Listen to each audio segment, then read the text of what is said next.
तो सबसे पहले बात करेंगे दक्षिण भारत रीजन की। दक्षिण भारत रीजन में 132 लोकसभा की सीटें। इस रीजन में कौन कौन से राज्य आते हैं, सबसे पहले हम आपको वो बताते हैं। इसमें आंध्र प्रदेश जिसमें 25 सीटें हैं, कर्नाटक जिसमें 28 सीटें, केरल में 20 सीटें, पौंडीचेरी में 1, तमिलनाडु में 39, तेलंगाना में 17, अंडमान और निकोबार में 1 और लक्षद्वीप में 1 सीट है।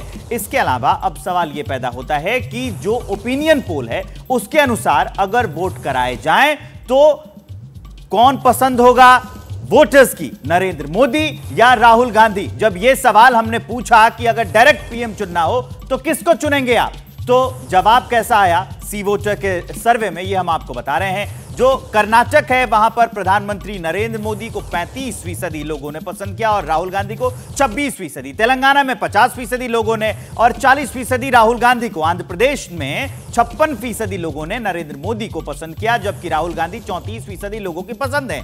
केरल में 33% लोगों ने प्रधानमंत्री नरेंद्र मोदी को पसंद किया। सवाल यह था कि अगर डायरेक्ट पीएम चुनना हो तो किसे चुनेंगे, और राहुल गांधी को 58% लोगों ने पसंद किया। तमिलनाडु में 31% और राहुल को 53% लोगों ने पसंद किया। तो आप अगर देखेंगे साउथ में केरल और तमिलनाडु ऐसे राज्य हैं जहां पर अभी भी लोगों की पसंद राहुल गांधी बने हुए। तो यह वो आंकड़ा था जिसमें हमने आपको बताया कि अगर डायरेक्ट पीएम चुनना हो तो किसे चुनेंगे। अब डेटा सेंटर आपको लिए चलेंगे अखिलेश आनंद के पास, वो आपको डेटा बताएंगे। जी बिल्कुल, ये आंकड़े भी समझते हैं।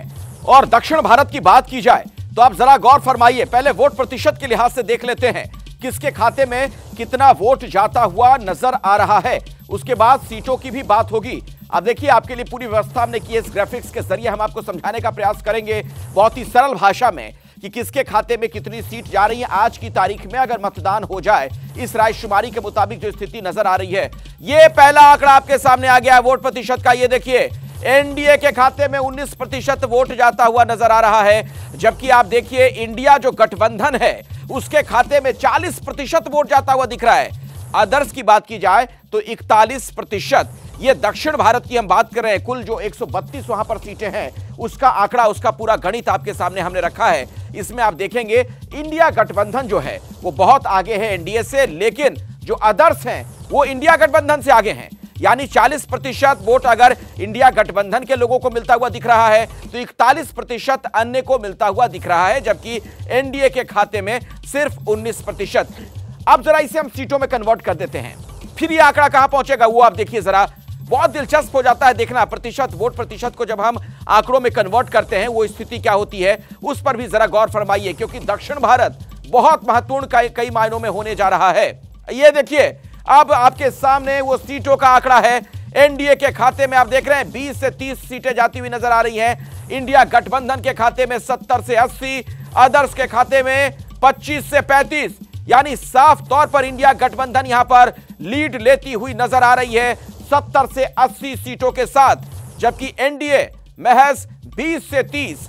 तो 132 सीटों का जो ये पूरा गणित है उसमें दक्षिण भारत की बात की जाए, इन 132 सीटों की बात की जाए तो यहां पर साफ साफ इंडिया गठबंधन के पास माइलेज हम देख पा रहे हैं। जैसे ही घड़ी का काटा दोपहर 2:30 पे आए, बबीता जी का दिल सास बहू साजिश के लिए मचल जाए। और ये है इनकी बहू, पूरे दिन ऑफिस की टेंशन हो जाए गॉन जब ये करें अपना फेवरेट शो फ्री टाइम पे ऑन।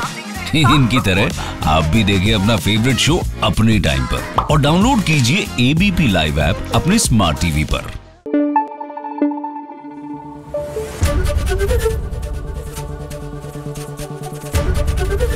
एबीपी न्यूज आपको रखे आगे।